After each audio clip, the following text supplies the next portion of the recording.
What's up, AtoZSports here live at halftime. The Titans and Chargers are in a tight one. It is 20-17, a lot tighter than most expected, as the Titans have a couple non-traditional touchdowns to get on the board in the first quarter and a lot of ugly offense since. We're here to break it down from Margaritaville on Broadway, Landshark Bar and Grill, the second floor of Margaritaville with the biggest TV on Broadway, and a lot to get into here, Easton. But first, tell the audience what they got to do on Facebook and YouTube. Like the show, jump in the comments on Facebook and on YouTube. Hit that like button for us. It's free, it's easy, it's extremely helpful. So like the show and let us know what you think about the Titans hanging in this one so far, Austin. Yes, they are. Before we officially get going, I see somebody says better than expected, says Robbie there on Facebook. Let's thank our sponsors real fast because we are here at Landshark Bar and Grill in Margaritaville. Shout out to Traveler Whiskey in Miller Lite for game day specials throughout the entire season.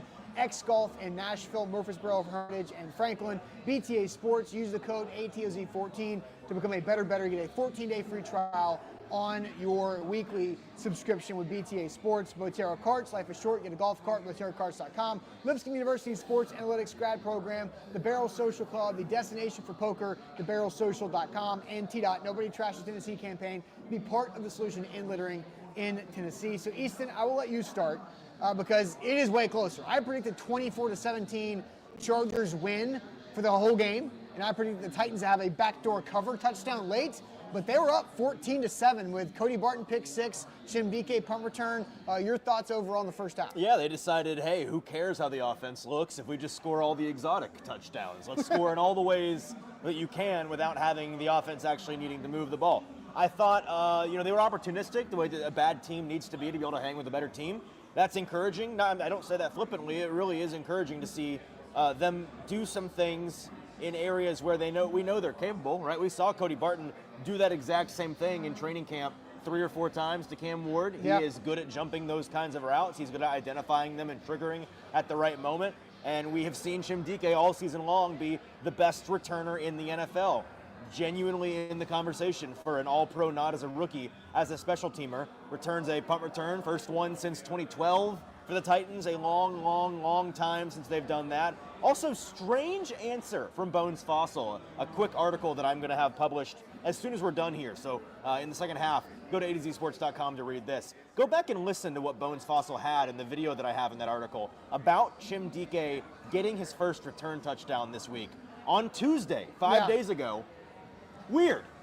But they seemed to know something. If they did know something, they capitalized on it and they got in there.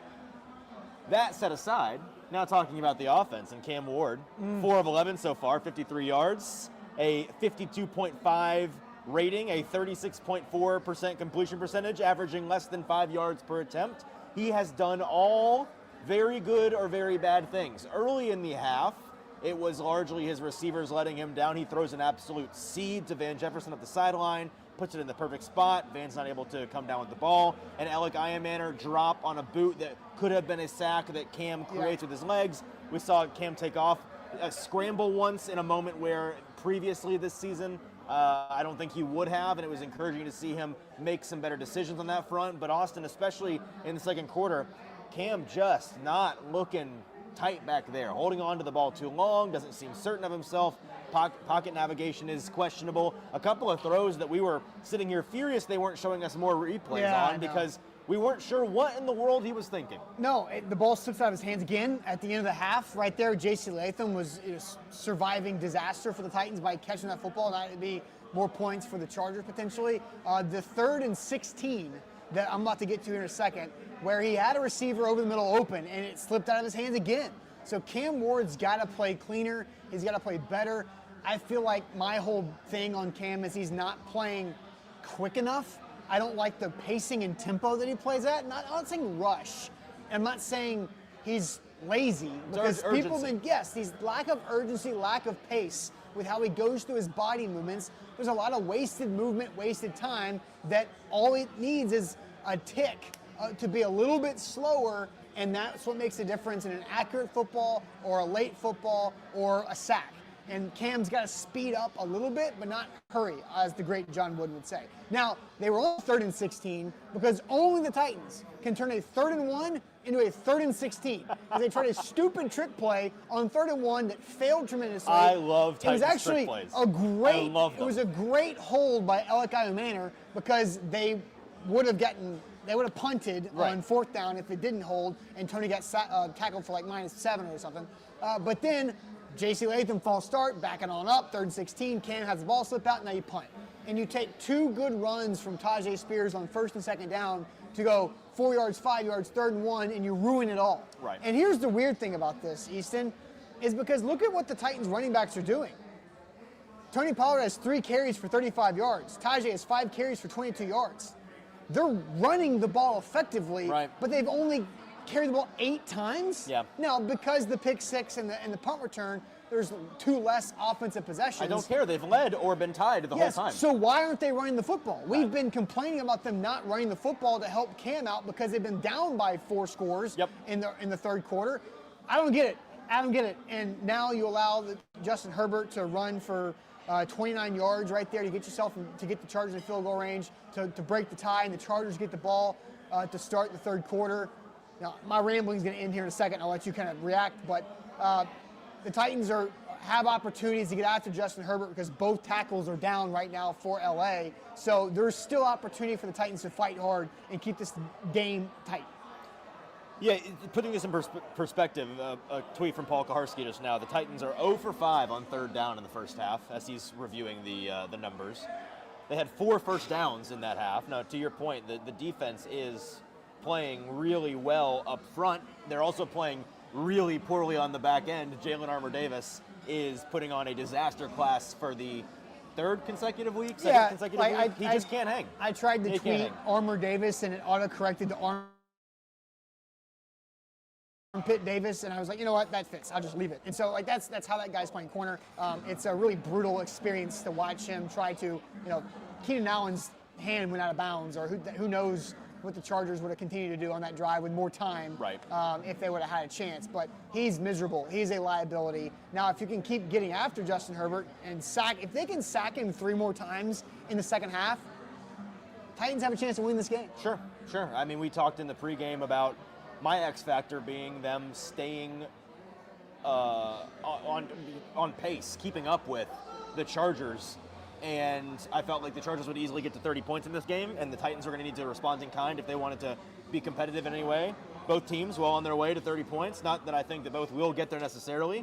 Things could bow up here in the second half, and maybe you don't have a pick 6 and a punt return touchdown. Although, the last time the Titans did have a punt return for a touchdown in a game, what else happened to that game? Well, this is a Nick Suss special right here, pointing out that in that game in 2012, the Titans had 2 punt return touchdowns and 2 pick 6 touchdowns. So I guess Cody Barton and Chimere Dike are on notice to double up somehow in this game. For sure. All right, so I want to get to a couple comments here because Thomas on YouTube says, blaming Cam with no number 1 receivers is crazy. Proves y'all have no football IQ. Okay. That means nothing. No number 1 receiver. He's having the ball slip out of his hands multiple times. This happened now more than I can count on one hand this season of the ball just falling out of his hand. That has nothing to do with anything else. I led with the fact that his receivers earlier in the game were letting him down, but the things that he has done poorly in this game so far have been Cam Ward problems, not Cam Ward needs receiver problems. Absolutely, and Richie says on YouTube, Austin will hate this, but Cam looks a lot like Levis. I don't hate that at all, because I said that a month and a half ago. He was doing the Levis things, but he was getting away with it more often than not. Yeah. And then, since I said that, he was continuing to do Levis things, and he hasn't gotten away with it. I even said back when it was Shador and Cam back in the month of January, Easton, you remember this, I thought Cam was too much like Levis to be drafted here. Now, Shador fell off a cliff, Cam's stock rose, and here we are. I'm still not against the idea of drafting Cam Ward, but again, like I've said for a month now, my antennas are fully up on Cam Ward as a franchise quarterback. Well, we got a whole half of football left to see if he can redeem himself, because what he's done so far today, if it's what continues, it will be one of his worst performances of the year, no doubt, and we'll have a lot to say. But last week in the second half in particular, he put a lot of really nice throws on tape, so let's see if we can do it again. Yep, for sure. So let's check the win probability stat here at halftime. But first, I want to ask you guys, what percentage chance do you have to give the Titans to win this game? What percentage chance do you give the Titans to win this game? We'll get to your answers and what ESPN has as a win probability here in a second. But first, I want to tell you guys about Lipscomb University's Sports Analytic program. It's their grad program. It's an online degree. You can take it wherever you are to maybe turn a passion of sports into a career. Easton and I, we talk football for a living. It's a great thing. We're very privileged and lucky to do that, but we each took our own winding, crazy, wild, unpredictable, non-linear paths to get to where we are. That's how it works in this industry. But Lipscomb University can maybe help your path be a little bit more linear than normal, because the Sports Analytic grad program is new. It's a couple years old. It's new around the country, and you can get in with it with Lipscomb University, a great nationally recognized university here in Nashville, but you can take it online wherever you may be with Lipscomb University. Check out their website today. So I asked percentage for the Titans to win.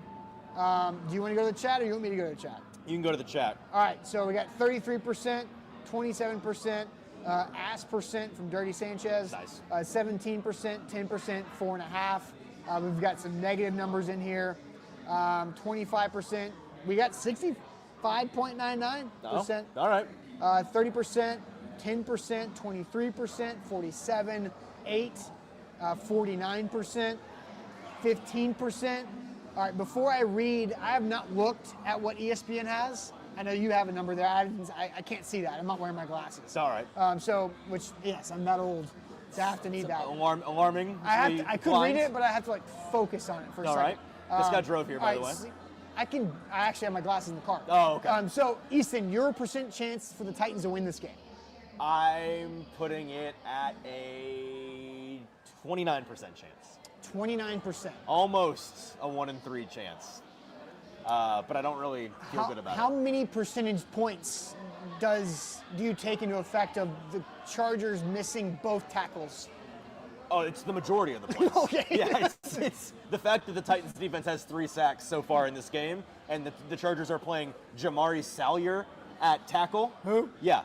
They did have Bobby Hart. I'm about to say, the fact that they had Titans legend Bobby Hart, the harbinger of all things bad and evil on the offensive line across the NFL, and he's no longer in the game, so you're at below Bobby Hart replacement levels right now. That is of my 29 percentage points, it's at least 20 of them. I was going to be at 24%, and that's what the ESPN predictor has, is 23.8% for the Titans to win this game, so not great. Which is roughly the percentage they started with, by the way. Yeah, the one I'm looking at on NFL Pro says the best odds they've had at any point in this game was 36%. So I'm not even seeing that high. So, 37. Needless to say, the numbers don't indicate the Titans winning this game. I mean, we don't know, but they sure are on track to cover the game, as we talked about in the pregame. That's right. I don't know. A lot can happen. I don't think any of us have any faith in them not imploding, but maybe we'll be sitting here in 90 minutes talking about them having somehow pulled a game out. All right, Slide's about to kick off, and we are signing off the post-game show later on from Margaritaville. See you there.